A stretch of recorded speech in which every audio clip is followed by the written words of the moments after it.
Bonjour, bienvenue à tous sur cette présentation EPRD-ERRD.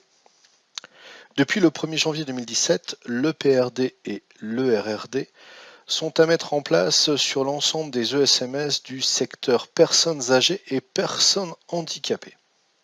Cette présentation aura pour but de vous exposer les grands changements, les acteurs, le calendrier et les outils à mettre en œuvre pour faciliter la mise en place de vos tableaux.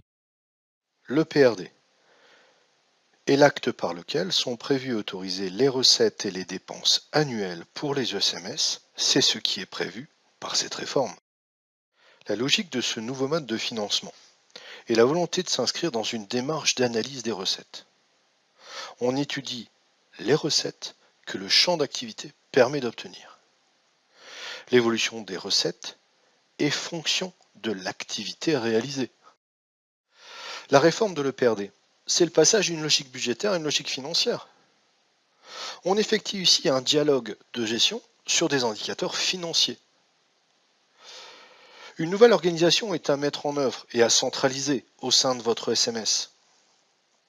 Enfin, la mise en place de formations sur la gestion financière facilite ce passage à cette EPRD. L'EPRD se définit donc comme un outil de pilotage interne pour vos ESMS. Les prévisions sont établies désormais sur une durée de 6 ans. C'est l'année en cours, plus les 6 années futures. Celles-ci doivent être légitimes et sincères. Au sein de l'EPRD, l'objectif du gestionnaire est de démontrer à son autorité de tarification que les financements alloués servent à respecter l'équilibre d'exploitation, assurer le financement des investissements et enfin assurer l'équilibre financier global, et cela durant toute la durée du CEPOM. Ce qu'il faut retenir, c'est que l'EPRD remplace le budget prévisionnel. L'ERRD remplace le compte administratif. La couverture de l'EPRD et l'ERRD respecte le périmètre défini par le CEPOM. L'état prévisionnel des recettes et des dépenses se définit comme prospectif, pluriannuel et pluri-établissement.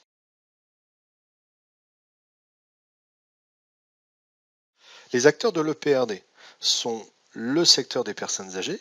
Il concerne les EHPAD et les petites unités de vie. Il est obligatoire à compter du 1er janvier 2017, qu'ils aient ou non signé un CEPOM. Des précisions sont à apporter pour ce secteur des personnes âgées. En effet, dans le cadre des mesures transitoires pour les EHPAD et les petites unités de vie, et dans l'attente de la signature d'un CEPOM, le gestionnaire de plusieurs EHPAD et de petites unités de vie doit regrouper ces établissements sur un même département au sein d'un EPRD unique. Enfin, la notion d'habilitation à l'aide sociale départementale. Si un établissement n'est pas habilité à l'aide sociale, le tarif hébergement est à inscrire dans l'EPRD. Sinon, la procédure contradictoire reste toujours en vigueur et la production des budgets prévisionnels et des comptes administratifs est de fait. Les autres acteurs sont le secteur des personnes handicapées. Le recours à l'EPRD est obligatoire pour les établissements ayant signé un CEPOM à partir de 2016. Si un CEPOM est déjà en cours, l'utilisation de l'EPRD devient obligatoire lors de son renouvellement. Les autorités de tarification ont établi un calendrier de passage qui démarre du 1er janvier 2016 jusqu'au 31/12/2021. Enfin, le CNSA est également un des acteurs de cette campagne. C'est en effet au travers de son portail que sera transmis les dépôts EPRD et ERRD, ainsi que l'ensemble des annexes aux organismes gestionnaires. L'Agence régionale de santé et les conseils départementaux auront à répondre des dépôts EPRD et ERRD effectués.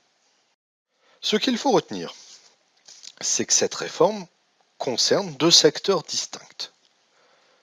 La présentation des tableaux est différente en fonction de ce secteur.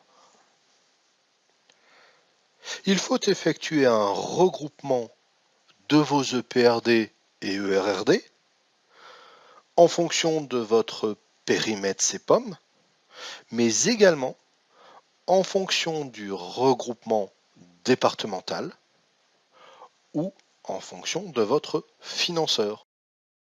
La campagne EPRD-ERRD est rythmée au sein d'un calendrier.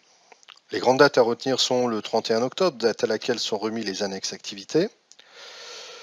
Au plus tôt le 30 avril de l'exercice est envoyé le PRD et au plus tard au 30 juin. Le PRD devient exécutoire à compter du mois de septembre, par arrêté des conseils départementaux et RS. Enfin, au 30 avril de l'exercice suivant est à remettre le RRD. Le calendrier marque une rythmique dans cette campagne PRD-ERRD. Ainsi, cette réforme est caractérisée par un principe d'approbation, avec des envois multiples. La notification de refus de l'EPRD peut être signifiée en cas d'absence d'équilibre ou de retour à l'équilibre, de non-respect des engagements du CEPOM, d'absence de mesures de redressement, d'oubli de documents annexes ou de ratios financiers dégradés ou incohérents. Il conviendra donc d'établir un second EPRD qui tiendra compte des observations inscrites dans la notification de refus. Et c'est dans un délai minimum de 30 jours que sera remis ce nouvel EPRD. Si pas de respect ou pas de document transmis, la fixation d'office d'un EPRD est soumise aux ESMS. Les tableaux EPRD et ERRD se matérialisent donc en fonction du périmètre de votre SMS. Sont présentés des cadres complets ou simplifiés qui couvrent la monostructure jusqu'à la couverture d'un ensemble d'établissements du même ressort territorial ou tous vos établissements de votre association.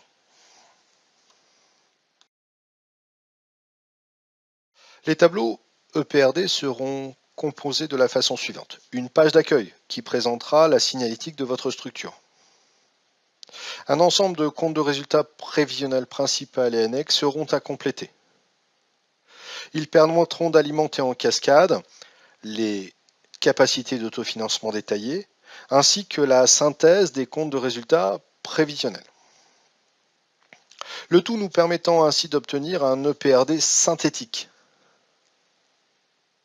Il sera adossé des états des engagements hors bilan ainsi qu'à un tableau de répartition des charges. Ensuite, un plan global de financement pluriannuel composera cette fois-ci le PRD complet.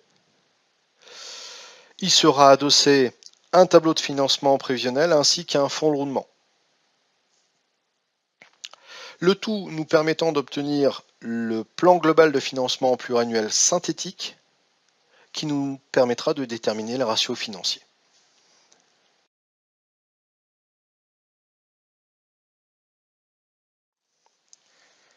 La solution IG vous permet ainsi de compléter les principaux tableaux EPRD et ERRD en s'appuyant sur la gestion budgétaire et sur les annexes budgétaires historisées.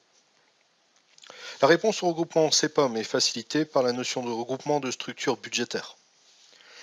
EIGSS, éditeur de logiciels de gestion intégrés pour le secteur médico-social, social et sanitaire, se tient à votre disposition pour de plus amples renseignements.